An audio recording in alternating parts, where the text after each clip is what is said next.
আসসালামু আলাইকুম, কেমন আছেন প্রিয় শিক্ষার্থীরা? এসো এই ভিডিওতে শিখি। ইট ইজ এ বুক, এটি একটি বই। It is a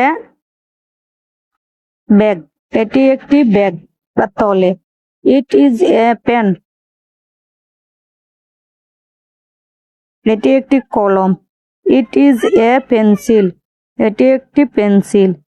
it is an orange, এটি একটি কমলা। ইট ইজ অ্যান আই, এটি একটি চোখ। ইট ইজ অ্যান অ্যাপেল, এটি একটি Apple. It is an egg, এটি একটি ডিম। ইট ইজ অ্যান আমব্রেলা, এটি একটি ছাতা। ইট ইজ অ্যান এলিফ্যান্ট, এটি একটি হাতি।